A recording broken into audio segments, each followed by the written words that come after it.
Ketika Dajjal sudah mengaku dirinya sebagai Tuhan, tubuhnya secara spontan bertambah besar dan bertambah tinggi. Karena begitu besar dan tingginya Dajjal sampai-sampai lautan yang dalam hanya sebatas pinggangnya saja.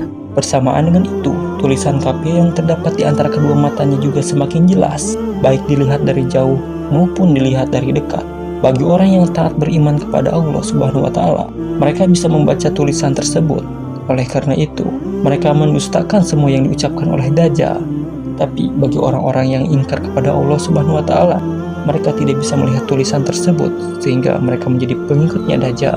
Dalam melakukan tipu dayanya, Dajjal membawa neraka dan surga di tangannya.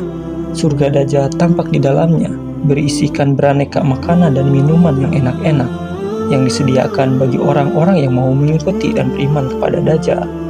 Sedangkan neraka Dajjal di dalamnya tampak api yang menjilat-jilat, yang disediakan bagi orang-orang yang membangkang, yang tidak mau mengikuti dan tidak beriman kepadanya. Dalam hal ini sebagaimana disebutkan dalam suatu hadis Rasulullah berikut ini, sesungguhnya Dajjal itu akan keluar dengan membawa air dan api. Maka apa yang dilihat manusia sebagai air sebenarnya itu adalah api, sedangkan apa yang dilihat oleh manusia sebagai api, maka itu sebenarnya adalah air yang dingin dan tawar. Barang siapa yang menjumpai hendaknya menjatuhkan dirinya dalam apa yang dilihatnya sebagai api, karena ini sesungguhnya adalah air tawar yang nyaman. Hadis Bukhari dan Muslim. Orang-orang yang dimasukkan ke dalam surga Dajjal adalah orang-orang yang tertipu, orang-orang yang salah jalan, orang-orang yang terkena bujuk rayu Dajjal.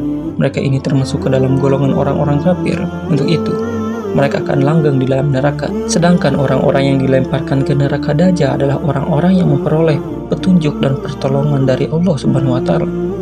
Karena mereka tetap dengan teguh memegang dan mempertahankan keimanan dan keyakinannya kepada Allah Subhanahu wa Ta'ala, sekaligus mendustakan segala ucapan serta bujuk rayu yang dilakukan oleh Dajjal. Mereka ini termasuk orang-orang yang mati syahid, orang-orang yang mati di jalan Allah, dan mereka kelak akan ditempatkan di dalam surga Allah Subhanahu wa Ta'ala yang penuh dengan kenikmatan serta langgeng di dalamnya.